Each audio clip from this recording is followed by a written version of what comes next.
샬롬, 오늘의 양식 정성림입니다. 오늘은 시편 19편 7절 말씀입니다.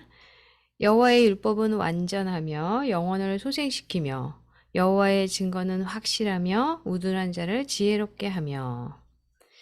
이걸 왜 하지? 라는 제목으로 함께 나눕니다. 6학년인 손자 로건의 어려운 수학 숙제를 도와주는데 손자가 자기는 엔지니어가 되는 것이 꿈이라고 했습니다. 숙제로 다시 돌아가 변수 x와 y를 가지고 어떻게 해야 할지 풀던 중 아이가 말했습니다. 도대체 이런 걸 언제 쓰게 돼요? 나는 미소를 잔뜩 머금고 말했습니다. 로건, 내가 엔지니어가 되면 써야 할 게 바로 이거야. 손자는 자기가 꿈꾸는 미래의 직업과 수학의 연관성을 아직 인식하지 못했던 것입니다. 때로는 우리도 성경을 그와 같은 식으로 봅니다. 설교를 듣거나 성경의 어떤 부분을 읽을 때 도대체 이 구절을 언제 써먹지? 라고 생각하는 것입니다. 시편 기자 다윗은 그에 대한 답을 몇 가지 알고 있었습니다. 그는 성경에서 발견되는 하나님의 진리가 영혼을 소성시키며 우둔한 자를 지혜롭게 하며 마음을 기쁘게 하는데 효과적이라고 말합니다. 시편 19편에 언급되어 있는 성경의 처음 5권에서 볼 수 있는 성경의 지혜는 우리가 날마다 성령의 인도하심에 의지하도록 우리를 도와줍니다. 성경이 없다면 하나님을 경험하고 그분의 사랑과 방식을 더 잘 알게 해주는 하나님이 우리에게 주신 결정적인 방법을 잃어버리게 될 것입니다. 왜 성경을 공부합니까? 그것은 여호와의 계명은 순결하여 눈을 밝게 하기 때문입니다. 왜 성경에서 발견되는 지혜가 지금 우리에게도 적용되는 것일까요? 어떻게 성경의 지혜를 이해하며 성장할 수 있을까요? 네, 우리가 성경을 보면 사실은 이게 지금 현재 일어나고 있는 이야기가 아니라고 생각할 수 있고 어떤 히스토리다. 그죠? 지나온 역사서 같이 이렇게 생각할 수도 있는데요. 성경은 우리가 어떤 인물이나 어떤 사건을 그대로 사실 그대로 적어 놓은 그런 역사서와는 굉장히 다르죠.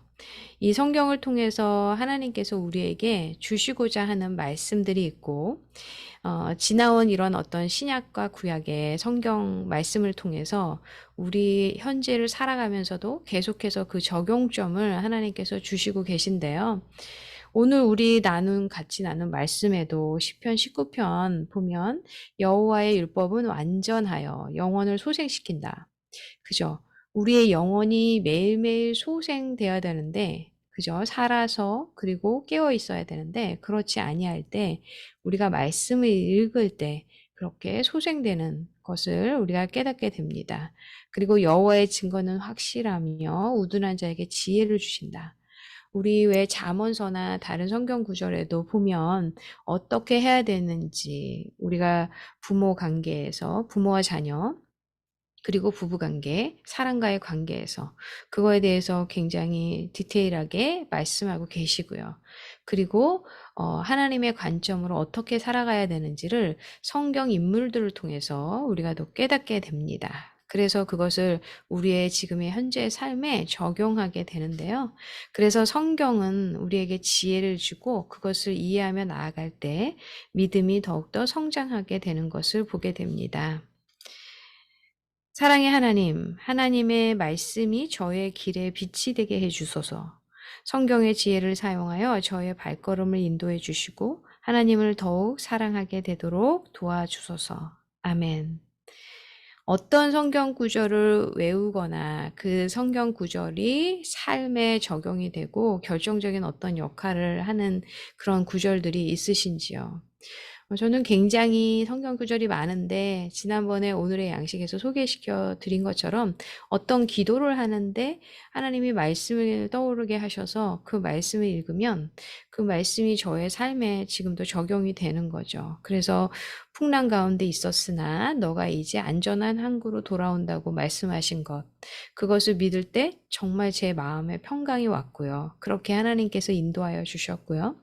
또 우리가 정말 일용할 양식을 구해야 될 때가 있었는데 그럴 때 그 말씀을 읽으면서 주님 그렇습니다. 주님의 자녀들을 굶기시지 않는 주님 그렇게 기도했었는데 정말 하나님께서 일용할 양식을 살 수 있는 재정을 허락하여 주시고 음식들을 허락하여 주셨던 것을 경험하게 됩니다. 요즘에도 제가 어떤 자녀들을 위해서 기도할 때 제 마음이 이렇게 좀 걱정과 근심이 있을 때 하나님께서 저에게 그런 말씀을 주세요. 너의 마음과 생각을 지키라는 말씀. 그러면 저의 마음에 평강이 오면서 아, 나의 자녀이지만 하나님의 자녀죠. 먼저는. 그래서 하나님께서 이 아이들의 삶을, 생각과 마음과 모든 삶의 그런 여정을 주님께서 책임져 주실 것을 믿고 선포하면서 기도하게 됩니다. 우리가 말씀을 의지해서 기도하는 것은 정말 파워풀하고요. 그런 말씀을 통해서 하나님께서 이루실 것을 믿음으로 고백하며 나아가면 하나님께서 그 말씀대로 이루실 것을 믿습니다. 오늘도 말씀을 묵상하시면서 그 말씀에 있는 한 단어, 한 절, 이렇게 애우시면 좋지만 애우지 않으시더라도 몇 번을 이렇게 읊조리는 거죠. 읊조리면서 그 말씀을 씹고 그래서 그 말씀을 삶으로 살아내는 그런 은총이 각자의 삶 가운데 있기를 기도하고 축복합니다.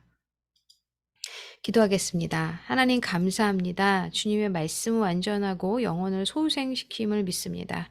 하나님, 우리가 이 말씀을 어떻게 적용하면서 그리고 이 말씀을 통해서 사랑의 하나님을 어떻게 만나는지 하나님 알기를 원합니다. 말씀을 읽을 때 성령님 임재하여 주시고 우리에게 주님의 지각을 열어주시고 동행하여 주시옵소서. 또한 우리의 다음 세대 자녀들이 말씀 안에서 살아가는 그런 자녀들이 되도록 인도하여 주시고 만나 주시옵소서. 모든 것을 감사하며 주 예수 그리스도 이름으로 기도합니다. 아멘. 네, 오늘도 말씀으로 나아가는 그러한 한 주간 되시길, 하루 되시길 기도하고 응원합니다.